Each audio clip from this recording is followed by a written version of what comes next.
नमस्कार जय जगन्नाथ बंधुगण आपण मानकु आजिर एही नूतन वीडियो को स्वागत करुच्ची।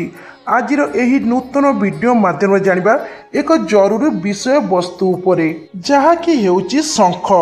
शंख केते प्रकार होइथाए दर्शक बंधु घरे रखिचंती कि शंख। शंख रखिबा द्वारा घरे कौन होइथाए, शंख रखिबार सठिक नियम एवं शंख को किपरि बजेबा उचित यह आपण जानिचंती कि यह केउ समय घरे स्थापित करबा उचित यह आपण माने जानिचंती कि चलंतु जानिबा आपणकर एही सब प्रश्नर उत्तर। तेबे बंधुगण जानिबा पूर्वरु आपण मानकु अनुरोध चैनल न्यूतले चैनल को सब्सक्राइब कर दियंतु, वीडियो को लाइक कर दियंतु, कमेंट बॉक्स रे जय मां लक्ष्मी लिखे को बिल्कुल भी भूलबेनी। तेबे बंधुगण आसंतु जानिबा शंख विषय रे। शंख रखिबा द्वारा कौन होइथाए। तेबे बंधुगण आपण मानक घरे बा निज घरे पूजा घर निश्चित भाव में तैयारी करथिबे, जहाँ मध्य प्रिय देवादेवी और तांको सहित जड़ित जरूरी जिनस मध्य श्रद्धार सहित रखिथिबे। पूजा घरे देवादेवी फोटो और मूर्ति पूजा पाठ करने सहित धूप घंटी एवं शंख मध्य रखिथिबे। तेबे बंधुगण यह मध्य अनेक लोकों मन को आसीथाए एही शंखर उपनी केमिति हेतिला। आसंतु सर्वप्रथमे जानिबा शंख केउंटी आसथिला। हिंदू धर्म रे शंख को पवित्र बोलिकी विवेचना करा जाए। एही शंख जेतेबेले समुद्र मंथन होइतिला सेही समय उत्पन्न हेतिला। आम पूजा पाठ रे शंख रखिबा एवं एहाकू नियमित बजाइबा मध्य उचित। मंगल एवं धार्मिक कार्य शंखर शब्द अत्यंत शुभ बोलिकी विवेचना करा जाए। शंख हेउचंती माता लक्ष्मीकर भाई। विष्णु पुराण अनुଯାयी माता लक्ष्मीकर भाई अटंती शंख।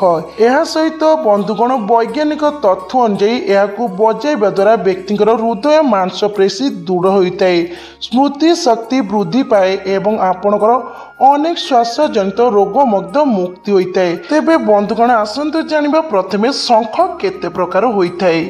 साधारणतः शंख तीन प्रकार अछि। वामवर्ती शंख सहित दक्षिणवर्ती शंख एवं मध्यवर्ती शंख। वामवर्ती शंख भगवान विष्णुकर प्रतीक भाव में विवेचना करा जाए एवं दक्षिणावर्ती शंख होची माता लक्ष्मीकर प्रतीक। तेबे बंधुगण आपण माने निश्चित भाव में जानिथिबे शंख होची एक सामुद्रिक जीवर देहांश। प्राचीन वैदिक तथा भारतीय हिंदू परंपरा शंख विशेष महत्व रही एवं वास्तुशास्त्र रे शंखर शब्द रखी पूजा करने द्वारा परिवार सुख समृद्धि वृद्धि होता है एवं धन धान्य मध्य वृद्धि होता है। भारतीय पौराणिक शास्त्र अनुଯାयी भगवान विष्णुकर अन्य एक आयुष तथा पवित्र वस्तु होची शंख। विधि मुताबक घरे शंख रखी पूजा करने द्वारा गृह थिबा नकारात्मक शक्ति नाश होता है एवं पवित्रता सकारात्मक शक्तिर मध्य संचारण होता है। तेबे बंधुगण वैदिक शास्त्र अनुଯାयी शंख को दुई प्रकार रे गणना करा जाए। गोटे पूजा करने शंख एवं अन्य हेटी होची बजाइबा शंख। प्रत्येक दिन शंख बजाइबा द्वारा शरीर रे थिबा जाबतीय रोग जीवाणु क्षय होता है। शरीर तथा मानसिक भाव में शारीरिक सुस्थ मध्य रही थांती। शंख बजाइबा एवं शंखर पवित्र शब्द शुणवा द्वारा समस्त प्रकार हृदरोग मध्य भल होता है। घरे प्रतिदिन सकाळे और संध्या बेले शंख बजाइबा उचित। फल गृह थिबा नकारात्मक शक्ति लोप होता है, सकारात्मक शक्तिर संचालन मध्य होता है। सेहीपरि मन रखंतु घरे आमे दुई प्रकार बा दुईटी शंख रखिबा उचित। जेपरिक गोटे बजाइबा शंख। बजाइबा शंख प्रत्येक दिन बजाई सारिला परे याकू भल भाव में धोई नियंतु एवं यारे पानी भर्ती करके एक धड़ा कपड़ा घोरैकी रखंतु। सेहीपरि बंधुगण द्वितीय शंखटी होची जे कि दक्षिणावर्ती शंख। एही शंख को सर्वदा पूजा करंतु, पूजा स्थान रे स्थापन करंतु। माँ लक्ष्मी पाखरे स्थापन करिकी याकू सर्वदा नाली कपड़ा ढांकिकी रखंतु। फल धन संबंधी समस्या दूर एवं परिवार सदा सर्वदा सुख समृद्धि बजाय रहिबो। सेहीपरि बंधुगण बजाइबा शंख को पूजा घर उच्च स्थान रे धड़ा कपड़ा ढांकी रखिबा आवश्यक। यह सहित मन रखतु बंधुगण गोटे पूजा घरे दुईटी बजाइबा शंख बा दुईटी पूजा करने शंख रखा आदौ उचित नुहे। एवं घरे शंख रखी विधि अनुसायी पूजा कले दंपति मध्य वैवाहिक जीवन सुखमय होता है। समग्र परिवार सौभाग्य वृद्धि घटी थाए। दक्षिणापति शंख पूजा कले क्यारियर अग्रगति होता है एवं धन संबंधी समस्या दूर होता है एवं परिवार व्यक्तिଙ୍କର ସମସ୍ତଙ୍କ ମଧ୍ୟରେ ଭଲ ପାଇବା संपर्क वृद्धि होता है।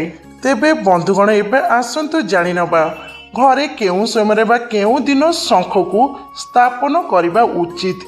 जदि आपण घरे एक शंख प्रतिष्ठा करने चाहते तेबे एथिपाई आपण को दिवाली होली महाशिवरात्रि किंबा नवरात्रि यह सहित रवि पुष्प जोग एवं गुरु पुष्प नक्षत्र अपेक्षा करने को पड़िबो। कारण शंख पाई यही दिन गुड़िक अत्यंत शुभ बोलिकी मना जाए। यही दिन में जदि शंख आपण आनिकी निज घरे स्थापन करती तेबे आपण को अत्यंत शुभ फल प्राप्ति हेबो। सेहीपरि बंधुकर शंख स्थापन करने द्वारा बा शंखर शब्द द्वारा परिवेश शुद्ध होता है एवं जीवाणु मध्य नष्ट होता है। यही जिनिस केवल विष्णु पुराण में नुह यह वैज्ञानिक मतरे मध्य निश्चित भाव में करा जायछि। बाणी दोष मध्य शंख बजाइबा द्वारा अपसारित होता है। शंख शब्द बहुत शुभ एवं भल भाव में विवेचना करा जाए। यह द्वारा स्वर शुणिबा लोकों मनरे सकारात्मक चिंताधारा मध्य सृष्टि करिथाए एवं नकारात्मक शक्ति मध्य दूर होता है। यह सहित बंधुगण जो घरे वास्तु दोष अच्छी बा नकारात्मक शक्ति सृष्टि होची सेही घर ईशान कोण रे शंख बजाइबा द्वारा सेही घर वास्तु दोष दूर होता है। शंख पूजा कले समस्त मनस्कामना पूर्ण होता है। शंखर ध्वनि स्वास्तिक शक्ति संचारण करिथांती। यह सहित मन रखंतु बंधुगण भूल भाव में रखिथिबा शंख माँ लक्ष्मी कृपा को अटकाई थाए। तेणु शंख सर्वदा पूजा स्थान में ही रखंतु अन्य कौन स्थान में रखंतु नहीं। सेहीपरि मन रखंतु फाटी जाइथिबा बा भांगी जाइथिबा शंख रखिबा अशुभ होता है। यह तुरंत बाहर करनियंतु। पूजा समय शंख फुकिबा उचित एवं यहाकू अन्य समय अଯଥାରେ फुंकिबा उचित नुहे। यह वास्तु दोष बढ़ाई थाए। प्रति शुक्रवार दिन शंख को गंगा जल रे स्नान करंतु एवं एक पात्र रखंतु। शंख को तले रखिबा उचित नुहे। यह मध्य मन रखतु घरे दक्षिणावर्ती शंख रखिबा अत्यंत शुभ होता है एवं स्वयं माँ लक्ष्मीकर आशीर्वाद मध्य प्राप्ति होता है।